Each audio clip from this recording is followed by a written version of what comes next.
Hello दोस्तों, मेरे YouTube channel पर आपका स्वागत है। तो चलिए कहानी शुरू करते हैं। कहानी अच्छी लगी तो प्लीज़ चैनल को लाइक कमेंट शेयर।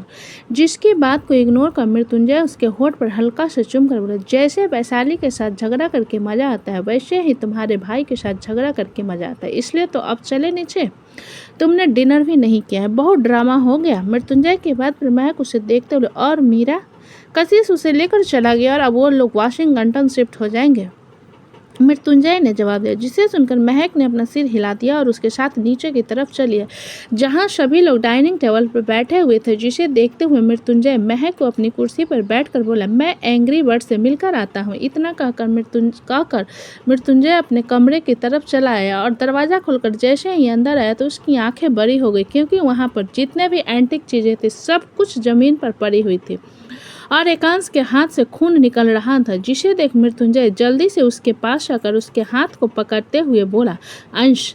एकांश मृत्युंजय से अपना हाथ छुड़ाते हुए गुस्से से बोला, मुझे उनसे नफरत है, उन्होंने गंदा बोला। मृत्युंजय एकांश को खींचकर अपने सीने से लगाते हुए बोला, चुप रहो, बिल्कुल शांत रहो। मृत्युंजय की बात पर एकांश अपने दांतों को कसते हुए बोला, मैं उन्हें छोड़ूंगा नहीं। मेरी मॉम को उंगली दिखाई, आपसे गंदी बात की, मैं उन्हें छोड़ूंगा नहीं। मृत्युंजय एकांश के गुस्से को देखते हुए बोला, अंश चुप रहो, कह रहा हूं ना, और उसकी बात को क्यों सोच रहे हो। एकांश मृत्युंजय की बात पर उसे अलग होकर बोला, मेरे सामने मेरे घर वालों की कोई बुराई करेगा तो मैं उसे बर्बाद कर दूंगा। मृत्युंजय एकांश की बात पर गुस्से से बोला, शट अप। मृत्युंजय की तेज आवाज पर एकांश गहरी सांस भरते हुए अपने दांतों को किटकिटा रहा था और उसकी मुट्ठी बहुत कसकर भींची हुई थी। उसके चेहरे पर गुस्सा साफ नजर आ रहा था। जिसे देखते हुए मृत्युंजय खड़ा होकर उसे कमरे की तरफ इशारा करते हुए बोला, क्यों किया तुमने ये सब, अच्छा लग रहा है तुम्हें। एकांश ने मृत्युंजय की बात पर कोई जवाब नहीं दिया और टूटे हुए कांच को घूरने लगा तो मृत्युंजय फर्स्ट एड किट लाकर एकांश के हाथ में आए हल्की सी खरोच को साफ करते हुए बोला, खुद को तकलीफ पहुंचाना समझदारी नहीं होती। एकांश मृत्युंजय की बात सुनकर बोला, तो मुझे कमरे में क्यों बंद किया, मैं उनके तकलीफ पहुंचाता। मृत्युंजय एकांश की बात सुन उसे घूरते हुए बोला, एक थप्पड़ मार कर तुम्हें सीधा कर दूंगा मैं। जितना कुछ ना कहो उतना सिर पर चढ़ रहे हो, चुप रहा करो। सिर्फ तुम्हारे पास है क्या एंगर इशू, मेरे पास नहीं है। मैं चुप रहता हूँ ना, तो तुम चुप क्यों नहीं रहते। एकांश मृत्युंजय की बात सुनकर बोला, क्योंकि मैं ऐसे फालतू रिश्ते में नहीं रहना चाहता जहाँ हर वक्त ड्रामा होता हो। जिसे सुनकर मृत्युंजय सुन पड़ गए और हैरानी से एकांश को घूरने लगा, जो कि उसे ही घूर रहा था। जिसे देख मृत्युंजय का मन हुआ कि वो दो थप्पड़ एकांश के गाल पर जड़ दे, लेकिन उसने अपने गुस्से को कंट्रोल करते हुए एकांश से प्यार से कहा, अंश, जब कोई बच्चा गलत काम करे तो सवाल मम्मी पापा पर उठता है न कि कैसी परवरिश दिया उन्होंने। तुम चाहते हो कि मेरी परवरिश पर कोई उंगली उठाए। मृत्युंजय की शांत आवाज पर एकांश शांत होने लगा और उसने अपना सर नहीं में हिला दिया। जिसे देख मृत्युंजय उसके हाथ में बैंडेज लगाते हुए, घर के मामलों में जब तक तुम बड़े नहीं हो जाते नहीं बोलोगे। कितना बड़ा, एकांश ने पूछा। जिसके जवाब में मृत्युंजय कुछ देर सोचकर बोला, मेरे जितना बड़ा। एकांश मृत्युंजय के बात पर उसे देखते हुए बोला, मैं अभी 4 साल का हूँ, आप 34 साल के हो, मतलब मुझे 30 साल इंतजार करना होगा। मृत्युंजय ने एकांश की बात पर अपना सर हाँ में हिला दिया और उसके गाल को सहलाते हुए बोला, बिल्कुल सही। तो तुम कोई भी बदमाशी जो बच्चे करते हैं अगर कर सकते हो, लेकिन बड़ों के मामले में बिल्कुल नहीं बोलोगे। एकांश मृत्युंजय की बात पर कुछ पल सोचने के बाद बोला, और बदले में मुझे क्या मिलेगा। मृत्युंजय एकांश की बात सुन दांत पिसते बोला, तुम्हें इतनी ऐश और आराम की जिंदगी दे रहा हूँ, और क्या चाहिए। एकांश मृत्युंजय की बात पर बेपरवाही से बोला, मैं अपनी मामू की तरह बड़ा होकर सब कुछ कर लूँगा, आप ये बताओ क्या करोगे मेरे लिए। मृत्युंजय एकांश की बात पर उसे घूरते हुए बोला, इसलिए मुझे लग रहा था कि ये लड़का किसी की तरह तो बात करता है, अपने मामा से सीख रहे हो सब कुछ। मुझे उनसे सीखने की क्या ज़रूरत, क्या मेरे पास दिमाग नहीं है, मेरे पास जुबान नहीं है, मैं खुद बोल सकता हूँ। एकांश ने कहा। जिसे सुन मृत्युंजय अपने आप को शांत करने लगा। जिसे देख एकांश आराम से बिस्तर पर बैठते हुए बोला, मुझे मार्शल आर्ट क्लास लेना है। मृत्युंजय एकांश की बात पर गहरी सांस भरते हुए बोला, तुम्हें जो करना है करो, तुम्हारा बाप सबके लिए पैसे देगा, ठीक है। एकांश मृत्युंजय की बात पर उसके पास आकर उसके गले से लगा लिया तो मृत्युंजय गहरी सांस भरते हुए बोला, अंश, डैड को इतना परेशान मत किया करो, उन्हें डर लगता है। एकांश ने मृत्युंजय की बात का कोई जवाब नहीं दिया। जब मृत्युंजय का फोन बजने लगा, उसने पॉकेट से फोन निकालकर कान में लगाया तो दूसरी तरफ से ऋतिक बोला, शेलवन का बेटा हुआ है। जिसकी बात सुन मृत्युंजय खुश होते हुए बोला, ये तो बहुत अच्छी बात है, हम हॉस्पिटल पक्का मिलने आएंगे। ऋतिक मृत्युंजय के बात पर बोला, ठीक है, अभी रख रहा हूँ। इतना कहकर ऋतिक ने कॉल कट कर दिया, जिसे देख मृत्युंजय एकांश से बोला, तुम्हें डिनर नहीं करना? एकांश मृत्युंजय के सवाल पर कमरे की तरफ इशारा करते हुए बोला, किसी को बुलाकर साफ करवा दीजिए ना डैडा, वरना मम्मा आकर बहुत मारेगी। एकांश की बात पर मृत्युंजय उसे घूरते हुए लेकर बाहर आ गया और एक सर्वेंट को कमरे को क्लीन करने के लिए कह दिया। समय धीरे धीरे बीत रहा था। राघव और आरती को एक प्यारा सा बेटा हुआ था, जिससे राघव बहुत खुश था और उसकी बेटी सोनाली भी बहुत खुश थी, क्योंकि अब उसे अपना छोटा भाई जो मिल गया था। विराट और शक्ति की शादी हो चुकी थी, लेकिन शक्ति और विराट के बीच में डील हुई थी कि जब तक शक्ति की पढ़ाई पूरी नहीं हो जाती, वो दोनों अपनी शादीशुदा जिंदगी में आगे नहीं बढ़ेंगे। विराट तो इस बात से खुश था कि उसे शक्ति मिल गई, इसलिए उसने उसे ज़्यादा फोर्स नहीं किया था। सुधांशु और कशिश की पार्टनरशिप रंग लाई थी। दोनों इस वक्त फैशन इंडस्ट्री में धूम मचा कर रखे थे। जब अवस्थी फैशन ग्रुप ने मिसल फैशन ग्रुप को पछाड़कर टॉप 10 में अपनी जगह बनाई थी, जिसने सभी लोग बहुत खुश थे। मीरा कशिश के साथ वाशिंगटन शिफ्ट हो गई थी। शादी का ऑपरेशन अच्छे से हो गया था।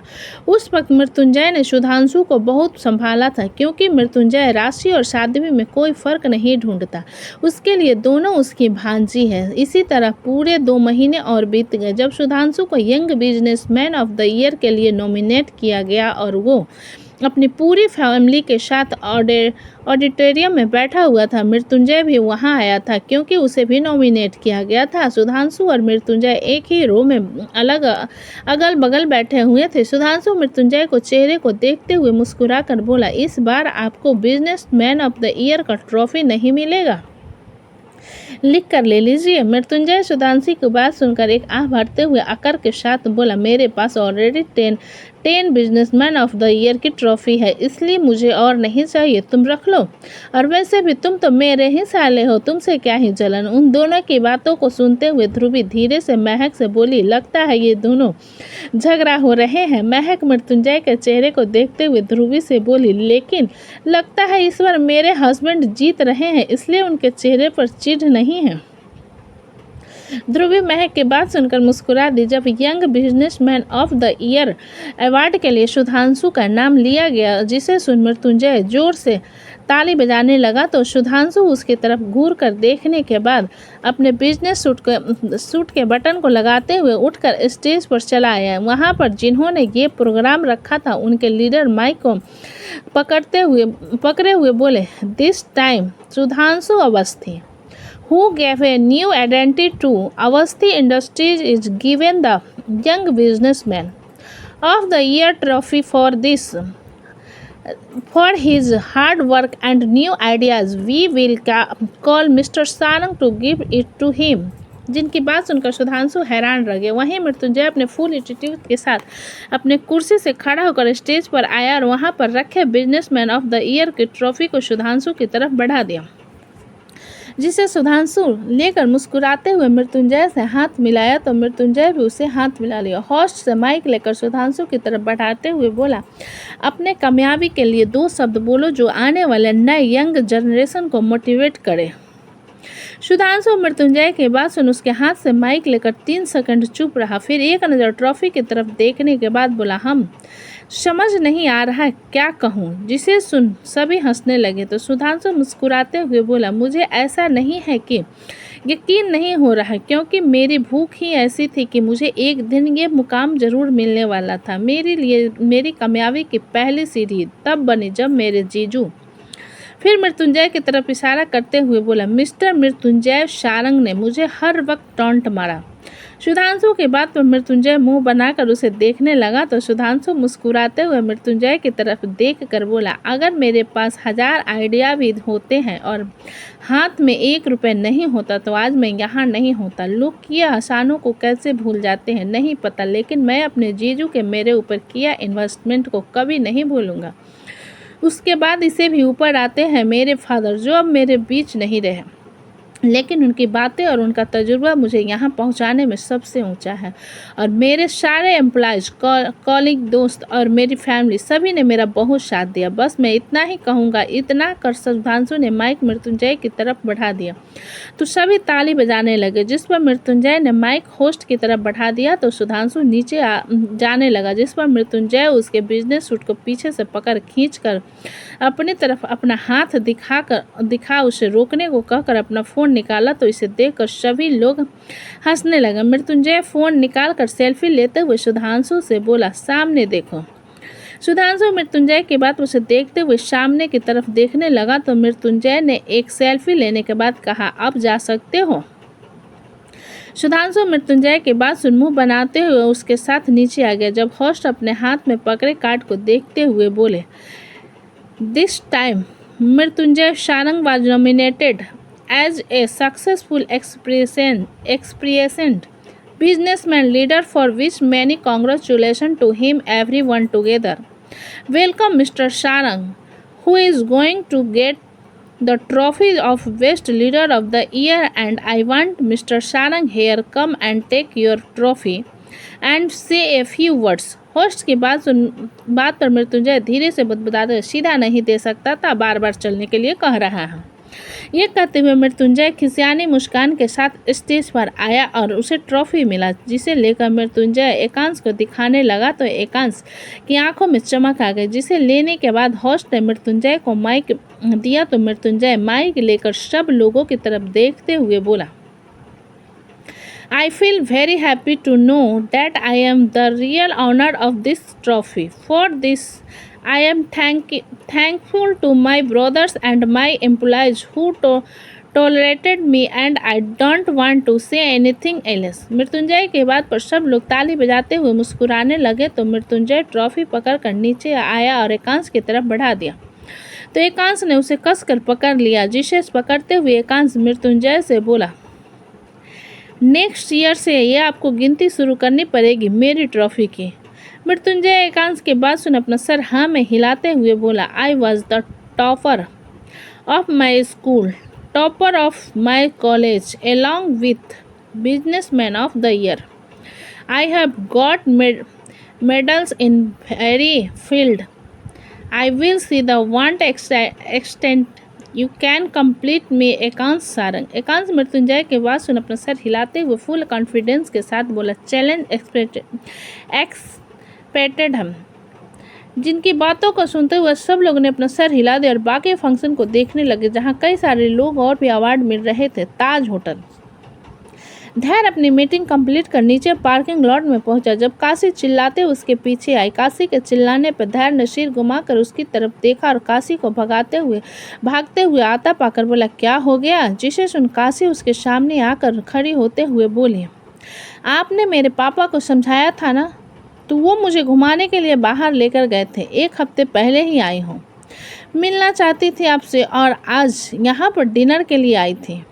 काशी की बात सुन धैर्य अपना सर हिलाते हुए बोला, बहुत अच्छी बात है, अब पढ़ाई पर फोकस करो और अपनी करियर पर ध्यान दो।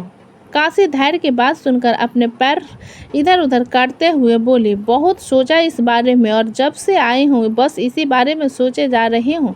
धैर्य काशी की बात सुन कंफ्यूज होते हुए बोला, तुम किस बारे में बात कर रही हो? जिसके जवाब में काशी धैर्य के सामने आकर बोली, आई लव यू। जिसे सुन धैर्य की आंखों बड़ी हो गई और वो जल्दी से 2 कदम पीछे होकर बोला, आर यू किडिंग मी? जिस प्रकार से अपना सर नहीं में हिलाते हुए बोली, मैं मजाक नहीं कर रही, मैं सच में पूरे 2 महीने लगा है इस बारे में सोचने को। आपको भूलने की भी कोशिश की लेकिन नहीं भूल पा रही थी, इसलिए बाद में रिग्रेट करने से अच्छा हो सोचा आपको अपने दिल की बात बता दूं। मैं सिर्फ 2 दिन वहाँ रुकी थी और आपकी समझदारी, शालीनता मुझे बहुत अच्छी लगी। धैर्य काशी की बात पर कुछ पल चुप रहकर बोला, काशी मैं तुम्हारे एहसास नहीं बदल सकता, लेकिन बच्चा तुम बहुत छोटी हो और मैं एक डाइवोर्सी हूँ। काशी धैर्य की बात सुन अपने सर को खुजलाते हुए बोले, अगर मैं कहूँ कि मुझे इस बारे में पता है तो? धैर्य काशी की बात सुनकर झुंझलाते हुए बोला, नहीं हो सकता है और दोबारा ऐसी बकवास मत करना, वरना तुम्हारे पापा से कहकर तुम्हारी शादी करवा दूंगा। धैर्य काशी की बात सुनकर झुंझलाते हुए बोली, नहीं हो सकता और दोबारा ऐसी बकवास मत करना, वरना तुम्हारे पापा से कहकर तुम्हारी शादी करवा दूंगा। इतना कहकर धैर्य अपनी गाड़ी की तरफ चला गया, जिसे जाता हुआ देख काशी मुंह बनाकर बोली, तुम्हें अगर अपना पति न बनाया तो मेरा नाम भी काशी सिंह नहीं। इतना कहकर काशी भी अपनी गाड़ी की तरफ चली गई। जब धैर्य अपनी गाड़ी ड्राइव करते हुए पार्किंग के एंट्रेंस पर पहुंचा, ठीक उसी वक्त काशी भी पहुंच गए। धैर्य काशी को इग्नोर करते हुए गाड़ी मोड़ते हुए वहां से सारंग मेंशन के लिए निकल गया और काशी कुछ देर अपनी आंखें रोल करके उसके बाद उसके पीछे निकल गए। धैर्य रिवर व्यू मिरर में काशी को अपने पीछे आता हुए देख रहा था, जिसे देखते हुए धैर्य के चेहरे पर खींच साफ नजर आ रही थी, इसलिए अपनी गाड़ी को स्पीड बढ़ाते हुए आगे बढ़ गया। जब कुछ देर बाद उसकी गाड़ी आकर सारंग मेंशन के पार्किंग लॉट में रुकी और उसके पीछे ही काशी की गाड़ी आकर पार्किंग लॉट में रुकी, जिसे देखकर धैर्य ने एक गहरी सांस छोड़ी और अपनी गाड़ी से निकल काशी की तरफ अपने कदम बढ़ा दिया, जो कि ऑलरेडी गाड़ी से बाहर आ गई थी। काशी धैर्य के अपनी तरफ आता हुआ देख मुस्कुरा कर बोली, हेलो। धैर्य काशी की मुस्कान को इग्नोर करते हुए बोला, why are you following me? जिसके जवाब में काशी सोचने की एक्टिंग करते हुए बोली, मैं आपका पीछा कर रही थी, लेकिन कब? धैर्य काशी की बात सुन कुछ पल चुप रहकर बोला, काशी बच्चा तुम्हारे पापा इस इलाके के एक इज्जतदार एसपी है, तुम्हारा ऐसी हरकत करना उनकी इज्जत को डाउन करेगा। काशी धैर्य की बात सुनकर उसे देखते हुए बोली, मेरी किसी से प्यार करने से मेरे डैड की इज्जत का क्या लेना देना? ऑफ कोर्स लेना देना है। जब एक अच्छे खानदान की लड़की को कोई अच्छा लड़का अपने लिए नहीं चुनती तो घर के बड़े को सफ़र करना पड़ता है। And I am not a good man, धैर्य ने थोड़े गुस्से में कहा, जिसे सुनकर काशी उसकी साइड से होकर अंदर जाते हुए बोली, वो तो मुझे पता चल जाएगा और बहुत अच्छे से पता चल जाएगा। जिसे देख धैर्य उसके पीछे आते हुए बोला, काशी वेट, तुम कहाँ जा रही हो? जिसके बात को अनसुना करते हुए काशी अंदर जाकर जोर से चिल्लाई, शक्ति जो कि किचन में थी, काशी की आवाज़ सुन बाहर आते हुए बोली, काशी तुम यहाँ? जिसके जवाब में काशी मुस्कुराते हुए उसकी तरफ देख कर बोली, क्या बात है? जिस लड़के को तुम फूटी आंख नहीं भाती थे उसे शादी कर ली? तुम यहाँ पर मेरी तारीफ करने आई हो या फिर बुराई करने आई हो? विराट ने नीचे आते हुए कहा, जिसकी बात पर काशी उसे देखते हुए बोली, नहीं, मैं बस तुम्हारी तारीफ कर रही थी, जिसे मैंने अपनी आंखों से देखा था। विराट काशी की बात सुनकर बोला, लोग जैसे दिखते हैं वैसे नहीं होते और जैसे दिखने की कोशिश करते हैं वैसे तो बिल्कुल नहीं होते। विराट के बाद सुन काशी उसे धैर्य की तरफ इशारा करते हुए, तो तुम ये बात अपने बड़े भैया को क्यों नहीं बताते? धैर्य काशी की बात सुनकर बोला, ऑलरेडी रात हो चुकी है, तुम्हें घर जाना चाहिए। काशी धैर्य की बात सुन विराट की तरफ देखते हुए बोली, अगर मैं यहाँ पर रुकती हूँ तो तुम्हें कोई दिक्कत है? विराट काशी के सवाल पर अपना सिर नहीं में हिलाते हुए बोला, तुम यहाँ पहले भी रुक चुकी हो, अगर अभी रुकती हो तो कोई दिक्कत नहीं है। काशी विराट की बात पर मुस्कुराते हुए एक नज़र धैर्य की तरफ देखने के बाद अपना सिर हिला दी तो धैर्य गहरी सांस भरते हुए बोला, मेरा डिनर हो गया है, तुम लोग अपना काम कर लेना। इतना कहकर धैर्य अपने कमरे की तरफ चला गया। विराट जाते हुए धैर्य को एक नज़र देख काशी की तरफ देख कर बोला, मेरे ब्रो को फॉलो क्यों कर रही हो? विराट के सवाल पर काशी मुस्कुराते हुए बोली, मुझे क्या इसका जवाब देना पड़ेगा? विराट काशी की मुस्कान को देख कर बोला, तुम उनके साथ एडजस्ट नहीं कर पाओगी और वो तुम्हारी उम्र के बच्चे को भाव नहीं देते। विराट की बात सुन काशी खुद की तरफ इशारा करते हुए बोली, मैं अभी 23 साल की हूँ, बच्ची नहीं हूँ। शक्ति उन दोनों की बातों को सुनते हुए काशी से बोली, काशी तुम्हारा दिमाग खराब हो गया है क्या? काशी शक्ति की बात सुन भोला सा चेहरा बनाते हुए बोली, तुम लोगों को मेरा साथ देना चाहिए और तुम लोगों के उल्टा मुझे उनसे दूर रहने के लिए कह रहे हो। विराट काशी की बात सुनकर बोला, बीमारी से जितना दूर रहो उतना अच्छा है, बाकी तुम भाड़ में जाओ। ये कहते हुए विराट ने उस शक्ति की तरफ देखा, जिसे देख शक्ति काशी से बोली, चलो मैं तुम्हें गेस्ट रूम दिखा देती हूँ, फिर कल साथ में कॉलेज चलेंगे। काशी शक्ति की बात सुन अपना सिर हिलाते हुए फ़ोन निकाल कर बोली, मैं अपने डैडी को बता देती हूँ। विराट काशी की बात पर अपना सिर नहीं में हिलाते हुए धैर्य के कमरे की तरफ चला गया। विराट धैर्य के कमरे में जाकर देखने लगा, जहां धैर्य शावर लेकर बाहर निकला था और सिगरेट पीते हुए एक फाइल को रीड कर रहा था, जिसे देखते हुए विराट ने कमरे के दरवाजे पर दस्तक दी तो धैर्य ने सिर घुमाकर उसकी तरफ देखा और बोला, तुम यहाँ? जिसके जवाब में विराट अंदर आते हुए बोला, मैं किसी की तारीफ नहीं करता, लेकिन काशी अच्छी लड़की है। विराट की बात पर धैर्य उसे घूरते हुए बोला, तो वो छोटी बच्ची है, और क्या बकवास कर रहे हो तुम लोग? विराट धैर्य की बात सुनकर बोला, मैं कोई टीएनजी लड़का नहीं हूँ, कुछ साल बाद 30 साल का हो जाऊंगा। हम दोनों में महज 2 साल का अंतर है और आप मुझे ऐसे समझाते हो जैसे मैं कोई छोटा बच्चा हूँ। धैर्य विराट की बात पर सुनकर बोला, अंतर चाहे 2 साल का हो या 2 मिनट का, छोटा छोटा ही होता है। वो मुझे 8 साल छोटी है। विराट धैर्य की बात सुनकर बोला, आपकी एक्स भी तो 6 साल छोटी थी। जिसकी बात सुन धैर्य गुस्से से बोला, तुम चुप रह सकते हो? मैं उसे अवॉइड कर रहा हूँ ना, और अभी के टाइम पर प्यार सिर्फ कुछ महीनों का है, उसके बाद सब गायब हो जाता है। विराट धैर्य की बात पर सुन व्यंग भरी मुस्कान के साथ बोला, आपकी गलतफहमी है ब्रो। 3 साल दूर रहा शक्ति से, लेकिन नहीं भूल पाया उसे। मेरा ईगो मेरे एहसास के बीच में आ रहा था, और जब मैंने उसे इग्नोर किया तब देखो शक्ति न होकर शक्ति विराट सारंग हो गई है। धैर्य विराट की बात पर एक गहरी सांस भरकर बोला, विराट, प्यार, शादी, बीवी, बच्चे मेरी किस्मत में नहीं है, और मुझे नहीं लगता मैं ये किसी के लिए महसूस भी कर पाऊंगा। बेहतर यही है कि तुम काशी को समझाओ कि वो मेरा पीछा छोड़ दे। ये सिर्फ उसका अट्रैक्शन है। विराट धैर्य की बात पर आईब्रो चढ़ाते हुए बोला, अट्रैक्शन के लिए वो कोई टीनेजर लड़की नहीं है, 23 साल की है, समझदार लड़की है। जिस पर धैर्य चिढ़ते हुए बोला, अब क्या मेरी शादी करवा कर दम लोगे? जिसके जवाब में विराट सोचने की कोशिश एक्टिंग करते हुए बोला, वैसे ख्याल बुरा नहीं, अगर काशी से कहूँगा वो अभी आपकी दुल्हन बन सकती है। जिसकी बात को इग्नोर कर धैर्य उसे बाहर की तरफ इशारा करते हुए बोला, जाओ यहाँ से। जिसकी बात पर विराट आंखें रोल करते हुए कमरे से बाहर चला गया। जिसके जाने के बाद धैर्य एक गहरी सांस भरते हुए बोला, आजकल के बच्चे इतनी जिद्दी क्यों हैं? इतना सोचते हुए धैर्य फिर से अपनी फाइल रीड करने लगा। तो दोस्तों, कहानी कैसी लगी मुझे कमेंट में लिखें। अच्छी लगे तो प्लीज़ चैनल को लाइक करें, सब्सक्राइब करें और ज़्यादा से ज़्यादा शेयर। कहानी को पूरा सुनने के लिए धन्यवाद।